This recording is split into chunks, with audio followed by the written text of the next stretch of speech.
আপনারা জানেন যে বাংলাদেশের একটা ইকোনমির একটা বড় সেক্টর হচ্ছে আমাদের রেমিটেন্স, এবং বিশেষ করে আমাদের যারা প্রবাসী তারাই মূলত এই রেমিটেন্স পার্টি দেশের অর্থনীতিকে সচল রাখছে। তার মধ্যে সিলেট জেলা মূলত একটা প্রবাসী অধ্যুষিত জেলা। তো আজকের দিনে আমার যে বার্তা থাকবে সেটা হলো যে যারা বিদেশে যেতে চান তারা অবশ্যই নিজেকে যে কোনো ট্রেনিং বা প্রশিক্ষণ নিয়ে নিজেকে একজন দক্ষ কর্মী হিসেবে বিদেশে যাবেন, এক নম্বর বিষয়। দ্বিতীয়ত হচ্ছে কোনোভাবেই যাতে কোনো দালালের খপ্পরে না পড়েন। আমরা ইতিমধ্যে বেশ কিছু সংবাদ সংগ্রহ করেছি, বিভিন্ন জায়গায় এই শহরেও বিভিন্ন জায়গায় দালালের কিছু বিষয় আছে, কিছু ভুয়া এজেন্সি আছে যারা বিদেশে নিয়ে যায় বলে অনেক টাকা পয়সা নিয়ে যাচ্ছে। ইতিমধ্যে আমাদের পুলিশ এসএমপি থেকে বেশ কিছু অভিযান করা হয়েছে, আমরা কিছু তালিকা করছি। আমরা আশা করছি শীঘ্রই একটা ড্রাইভ আমরা শুরু করব, কারণ এখানে অনেকেই না জেনে না বুঝে ইউকে যাওয়ার জন্য বা ইউএসএ যাওয়ার জন্য অনেকেই টাকা দিয়ে থাকেন, একটা বিপুল সংখ্যক টাকা তারা হাতিয়ে নিয়ে যাচ্ছে। তো এই বিষয়ে আমরা তৎপর রয়েছি। আমরা আশা করছি যে এটা হয়তো আমরা অচিরেই একটা বড় ধরনের ড্রাইভ আমরা দেবো। আর যারা কর্মী যেতে চান তাদের প্রতি অনুরোধ থাকবে, তারা যে কোনো স্থানে যোগাযোগ করার আগে একটা কনসালটেন্সি ফার্মই হোক বা এজেন্সি হোক, সেটি আসলে অথরাইজ এজেন্সি কিনা, অথরাইজ কনসালটেন্ট ফার্ম কিনা, এটি যাচাই করে এবং টাকা পয়সা অবশ্যই ব্যাংকের মাধ্যমে লেনদেন করবেন।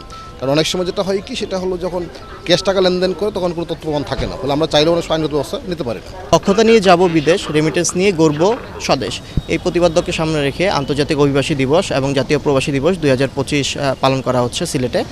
আর এর মাধ্যমে আমরা সাধারণ মানুষকে সচেতন করতে চাই, অবৈধ পথে ইউরোপ পাড়ি যাতে বন্ধ হয় এবং বৈধ পথে মানুষ যাতে বিদেশ যায় সে ব্যাপারে জেলা কর্মসংস্থান ও জনশক্তি অফিস এবং জেলা প্রশাসন একযোগে কাজ করছে।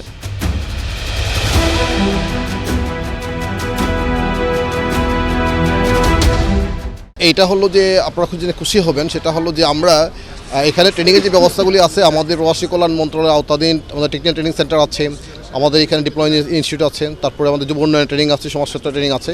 তো তার বাইরে আমরা কিছু ট্রেনিং আয়োজন করছি, সেটা হলো যে আমরা বিদেশে যাওয়ার আগে প্রি ডিসিশন মেকিং বলে একটা ট্রেনিং আমরা আয়োজন করতে চাচ্ছি। এটা এই মাসের 28 তারিখে উদ্বোধন হবে। আমরা আশা করছি এতে করে যারা বিদেশ যাবেন, যাওয়ার আগে তার প্রস্তুতি বা প্রশিক্ষণ কোথায় কী করা যায় এটা তিনি জানতে পারবেন। এই প্রি ডিসিশন মেকিং বা পিডিএম যেটাকে আমরা বলছি, এটা যদি শুরু হয় এখান থেকে, তাতে হয়তো অনেক প্রবাসী এই ধরনের প্রতারণার হাত থেকে রেহাই পাবেন। বৈধ পথে বিদেশ যাওয়ার জন্য সরকার যদি সে বৈধ পথে বিদেশ যায় তাহলে সে কিন্তু যে কোনো বিপদে যদি পড়ে তাহলে গভর্নমেন্ট যেহেতু তার একটা বিএমইটি ক্লিয়ারেন্স কার্ড থাকে, সেই কার্ডের মাধ্যমে সে ক্ষতিপূরণ পেতে পারে এবং সরকারের আইনি সহযোগিতাও পাবে। সারা বাংলাদেশের যে কোনো জেলা কর্মসংস্থান এবং জনশক্তি অফিসে সে যদি ক্ষতিগ্রস্ত হয় বৈধ পথে বিদেশ যাওয়ার পরও, তারপরে সে এজেন্সির বিরুদ্ধে অভিযোগ দায়ের করতে পারে।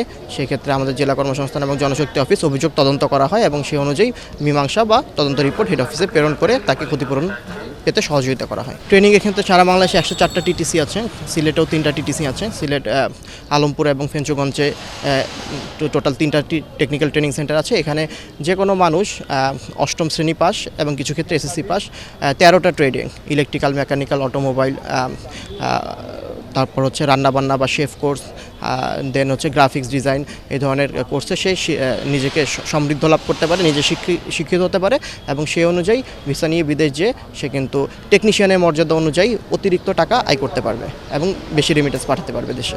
বেশিরভাগ হচ্ছে মধ্যপ্রাচ্যগামী সৌদি আরব থেকে আমার অফিসে গত বছর 40টা অভিযোগ এসেছে এবং আমরা 40টা অভিযোগই মীমাংসা অথবা যদি মীমাংসা না হয় তাহলে তদন্ত রিপোর্ট হেড অফিসের প্রেরণ করছে এবং এর মাধ্যমে হেড অফিস তাদের সেই এজেন্সির বিরুদ্ধে ক্ষতিপূরণের জন্য একটা অঙ্ক বলে দেয়।